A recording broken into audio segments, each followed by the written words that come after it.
यूसुफ साहब, मैं इसलिए आपसे, क्योंकि ये थोड़ा जो मेरी समझ है मैं उसको बता दूं, फिर आप उसको दुरुस्त कर दीजिएगा।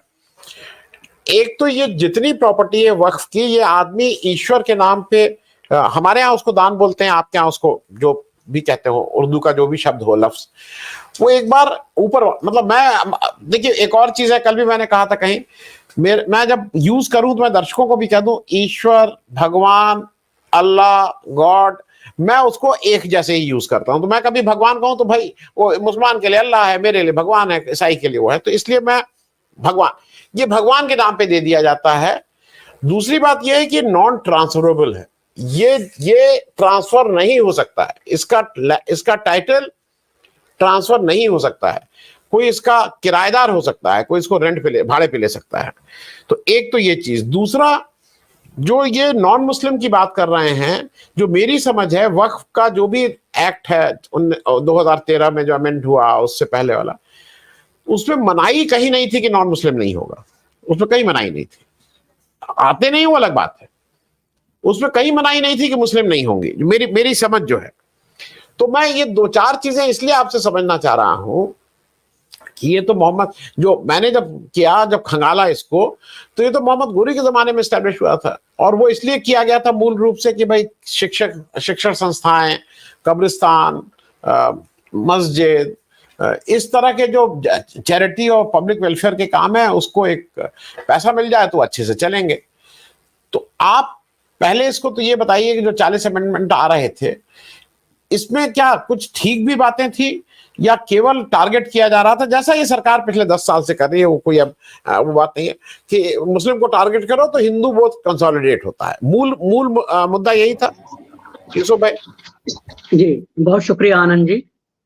देखिए, जो 40 अमेंडमेंट है जिनका जिक्र हो रहा है बार बार, वो 40 अमेंडमेंट में अगर एक लाइन अच्छी भी होगी तो वो इस बात से धुल गई कि जब किरण रिजिजू ने इंट्रोड्यूस किया कल बिल, तो उनका पहला सेंटेंस था कि वक्फ माफिया के खिलाफ हम इस बिल को ला रहे हैं। वक्फ माफिया कौन है?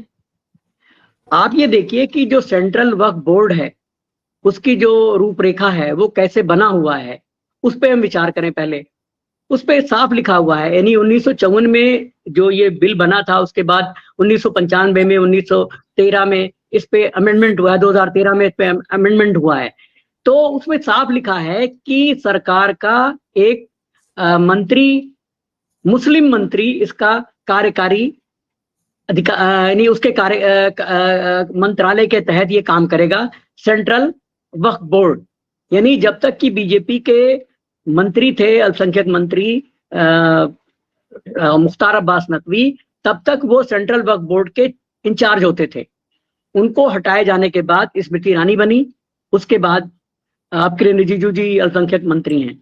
तो पहला पर्पस तो यहीं पे डिफीट हो गया कि आपके पास कोई मुस्लिम मंत्री नहीं है जो इस वक्त सेंट्रल वक्फ बोर्ड का इंचार्ज हो। पहले तो आपने यही तोड़ दिया नियम। अब माफिया कौन है? क्या माफिया हम किरण रिजिजू को कहें? क्या माफिया हम स्मृति ईरानी को कहें, जो बेचारी अब हार भी गई हैं अमेठी से? तो आपने पहला नियम जो सेंट्रल वक्फ बोर्ड का है वही तोड़ दिया। और ये बहुत क्लियर है, हम सबको, प्रबुद्ध लोग बैठे हुए हैं, कि जो भी वक्फ बोर्ड है, चाहे स्टेट का चाहे सेंटर का, वो सरकार के तहत काम करता है। उसको कोई मुफ्ती या मुल्ला या ओवैसी नहीं चलाता है, यूसुफ किरमानी नहीं चलाते हैं किसी वक्फ बोर्ड को, सब सरकार चलाती है। और सरकार नियमों से बंधी हुई है, उसमें जो मेंबर तय किए जाते हैं वो सरकार तय करती है। तो जाहिर सी बात है कि सरकार उस परंपरा का पालन कर रही है जो सदियों से चली आ रही है, कि मुस्लिम चेयरमैन होगा, मुस्लिम इसके मेंबर होंगे, मुस्लिम जो वकील हैं, स्कॉलर हैं, वो इसके मेंबर होंगे। हम ऐसा क्यों करते हैं? हम ऐसा इसलिए करते हैं कि एक आसानी रहे किसी संस्था को चलाने में। हम वैष्णो देवी बोर्ड जो है गवर्नमेंट चलाती है, क्या हम उसमें कह सकते हैं कि यूसुफ किरमानी को उसका मेंबर बना दीजिए?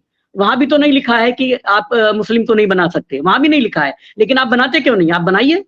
आप जो है अयोध्या का जो नया ट्रस्ट बना और बोर्ड बना है, जो सरकार ने बनाया है, और उसमें तमाम लोगों को नॉमिनेट किया, आपने क्यों नहीं वहां मुस्लिम को रखा? वहां भी तो नहीं लिखा है कि आप मुस्लिम को नहीं रख सकते। तो सवाल यही है कि आपने ये तब्दीली किस लिए कर रहे हैं आप, कि आप गैर मुस्लिम को इस बोर्ड में लाना चाहते हैं, जो आप 40 अमेंडमेंट ला रहे हैं। ये बहुत ही हाईली ऑब्जेक्शनेबल है।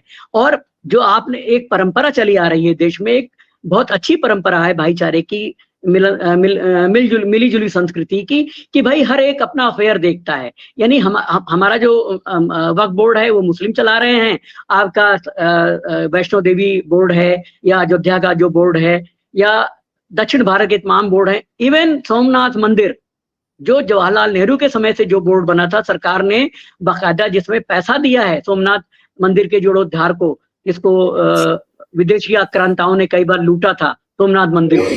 तो कहने का आशय यह है कि हम उस परंपरा को तोड़ने जा रहे हैं इस बिल के जरिए जो मोदी सरकार लाई थी। और निश्चित रूप से इसका जो मकसद था वो यही था कि सामाजिक दूरी बनाई जाए, दो मजहबों के बीच में हिंदू मुस्लिम किया जाए, जो इनका एक मेन मुद्दा रहता है। और आप यकीन मानिए कि ये बीजेपी के बजाय बल्कि आरएसएस की तरफ से ये बाकायदा मूव किया गया था, क्योंकि जो नजूल का मामला अभी योगी जी लाए थे यूपी में, जो धराशायी हो गया बीजेपी की वजह से, वो भी इसके सिमिलर ही था। नजूल लैंड भी बहुत बड़े पैमाने पर मुसलमानों के पास है और थी, उन्होंने उसको किराए पर दे रखी है अपने हिंदुओं को, और जो वहां पे विशाल अट्टालिकाएं, तमाम शॉपिंग कॉम्प्लेक्स और तमाम मॉल बना चुके हैं। आनंद जी, आपसे बेहतर लखनऊ के बारे में कौन जानता होगा कि तमाम नजूल और वक्फ लैंड पर जो बड़ी बड़े भवन बने हुए हैं, मॉल बने हुए हैं, वो किन मुस्लिमों की हैं, उनका किराया कितना है, ये आपसे बेहतर कोई नहीं जानता। मैं फैजाबाद के बारे में ढेरों उदाहरण दे सकता हूँ जहाँ वक्फ लैंड पर हिंदू लोगों की दुकानें हैं, शॉपिंग कॉम्प्लेक्स है, और मुसलमान जो उसके कस्टोडियन हैं उनको 10 रुपया और 12 रुपया किराया मिलता है। तो अगर सरकार इस चीज को ठीक करने जा रही थी तब तो उसका खैर मकदम था, स्वागत था, लेकिन सरकार की नीयत खराब थी। दूसरी बात कि आप ये देखिए कि आप अगर माफिया बता रहे हैं, जो मैं पहले भी उल्लेख कर चुका हूं, तो वो माफिया कौन है? इसका मतलब आप जो सेंट्रल वक्फ बोर्ड चला रही है सेंट्रल गवर्नमेंट पिछले 10 साल से, हम मान लेते हैं, हम कांग्रेस की बात अभी छोड़ देते हैं, और 11 राज्यों में इनकी सरकारें हैं, क्यों नहीं आपने पिछले 10 साल में सेंट्रल वक्फ बोर्ड और स्टेट वक्फ बोर्ड में बहुत अच्छा परिवर्तन करके दिखाया होता? तो मुसलमानों के सामने एक आदर्श होता कि था ये तो इन्होंने, देखिए यूपी में, इन्होंने बिहार में, इन्होंने महाराष्ट्र में, इन्होंने एमपी में, तो तमाम जगहों पे इन्होंने वक्फ बोर्ड को में सुधार करके बहुत अच्छा आदर्श स्थापित किया है। एमपी में आपको बता दें, मैं ये बता रहा था कि तमाम राज्यों में इनकी सरकारें हैं, 11 राज्यों में करीब, और वहां पे ये क्यों नहीं चेंज करवाया इन्होंने? बल्कि एमपी हाई कोर्ट में अभी एक फैसला आया था, तो जज साहब ने तमाम रूलिंग को पलट दिया और कहा कि वक्फ बोर्ड क्यों नहीं ताजमहल को वक्फ बोर्ड घोषित कर देता। मुझे तरस आता है उन जज साहब की उस पर और भारत सरकार की नीयत पर। पहले तो ये जानिए कि अभी आपने जो वक्फ वाली बात बताई, जो परिभाषा बताई, उसको मैं और सरल कर दूं। कोई भी मुस्लिम परिवार या मुस्लिम व्यक्ति या मैं ही अगर अपनी संपत्ति को ये लिख के दे देता हूं वक्फ बोर्ड के पास कि ये संपत्ति अब मैं अल्लाह के लिए दान कर रहा हूं, अल्लाह की राह में दान कर रहा हूं, तो उस संपत्ति का इस्तेमाल मेरी जो आने वाली पीढ़ी है या वर्तमान पीढ़ी है वो कर तो सकती है, लेकिन उसको बेच नहीं सकती। और उसका जो किराया आएगा, उससे जो आमदनी होगी, वो धर्मार्थ कार्यों में खर्च होगी। ये धर्मार्थ कार्य क्या है? अनाथालय की मदद करना, ऑर्फन्स की मदद करना, गरीब परिवारों की मदद करना, जिसको हम ज़कात और खुम्स और तमाम दान के जरिए भी देते हैं। लेकिन वक्फ भी उसका एक माध्यम है दान देने का, कि आप प्रॉपर्टी का जो किराया आएगा, जो दान में राशि मिलेगी, वो भी आप गरीबों के कल्याण के लिए खर्च करेंगे। मुझे बड़ी विडंबना है कि मैं हिंदू धर्म के बारे में तमाम चीजें जानता हूँ, पढ़ता रहता हूँ, सनातन धर्म के बारे में जानता हूँ तमाम चीजें, और हमारे तमाम धर्मगुरु जो हैं वो कभी भी किसी भगवान के बारे में, किसी देवता के बारे में अपशब्द नहीं बोलते हैं। लेकिन आप दक्षिण पंथियों को ले लीजिए, वो इस्लाम के बारे में बहुत कम जानकारी रखते हैं, ना के बराबर उनकी जानकारियां हैं। आज ही जो भाजपा का राष्ट्रीय कार्यकारिणी का जो मेंबर है और IT सेल चलाता है, अमित मालवीय, उसने लिखा है कि पिछले 10 वर्षों में वक्फ संपत्तियां दोगुनी हो गई हैं। ये कैसे हुआ? वो इसमें साजिश देख रहा है। अरे मूर्ख आदमी, आपको ये नहीं पता कि यूसुफ किरमानी अगर अपनी मकान को वक्फ घोषित कर रहे हैं तो 2024 में ही करेंगे ना। तो वक्फ संपत्तियां जो बढ़ रही हैं, उसके पीछे जो मोटिव है, वो इंटेंशन जो है, वो देखना चाहिए कि क्या मैं माफिया हूं जो मैं अपनी प्रॉपर्टी को वक्फ को घोषित कर रहा हूं। तो ये सारी चीजें बड़ी गड़बड़ थी। और जैसा कि अभी जो अमेंडमेंट की बात हो रही थी, उसमें निश्चित रूप से जो सबसे ज्यादा ऑब्जेक्शनेबल अमेंडमेंट है वो यही है कि आप गैर मुस्लिम को ला रहे हैं। कभी मुस्लिमों ने मांग नहीं की कि वैष्णो देवी या तमाम जो हिंदू धर्मार्थ ट्रस्ट हैं उसमें हमें शामिल कीजिए। दूसरा, जो आर्बिट्रेशन की बात हुई है कि डीएम ही माई बाप होगा, यानी हर चीज का इलाज डीएम के पास है। किसी प्रॉपर्टी को अगर डीएम साहब ने कह दिया कि ये वक्फ नहीं है और उसके लोग मुकदमे में गए, तो जब तक डीएम साहब की रिपोर्ट नहीं लग जाएगी तब तक उस प्रॉपर्टी को वक्फ घोषित किया ही नहीं जा सकता। यानी राज्य सरकार भी अगर मंजूरी दे दे, सेंट्रल गवर्नमेंट भी मंजूरी दे दे, जब तक डीएम साहब रिपोर्ट नहीं देंगे कि साहब ये संपत्ति वास्तव में वक्फ घोषित की जा रही है, तब तक वो वक्फ नहीं कहलाएगी। और जो ट्रिब्यूनल बनाए हुए हैं जो सदियों से, वो खत्म हो जाते इस बिल के लागू होने के बाद। तो कहने का आशय ये है कि मुसलमानों की जो संपत्तियां हैं उन पे इनकी नजर है, और वो जमीन देश के जो तमाम धन पशु हैं, माफ कीजिएगा मुझे ये शब्द इस्तेमाल करने के लिए, धन पशु पूंजीपतियों की जगह इन धन पशुओं को वो सारी संपत्तियां जो है कौड़ियों के दाम पर बेच दी जाए, या जिन धन पशुओं के पास अभी वक्त की संपत्तियां हैं उनको उस पे एक छत्र उनको छूट दे दी जाए। जैसे कि मुंबई का जिक्र आता है, एक बड़े धन पशु के पास मुंबई में एक विशालकाय बिल्डिंग है जो उनको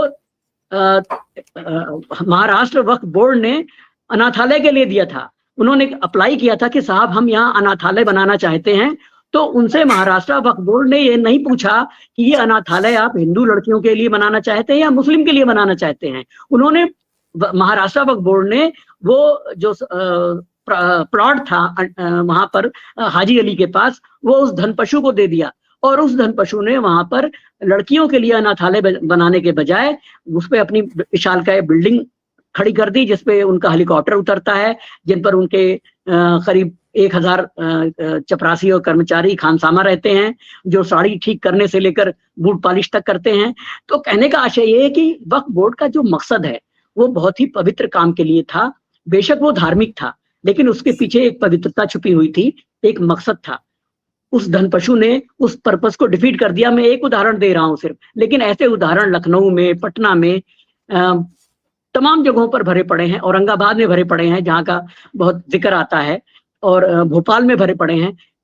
राजा महमूदाबाद की संपत्ति के बारे में तो आनंद जी आप बताएंगे कि किस तरह से सरकारी बिल्डिंगें उसमें हैं और उसको खाली नहीं कराया जा रहा है।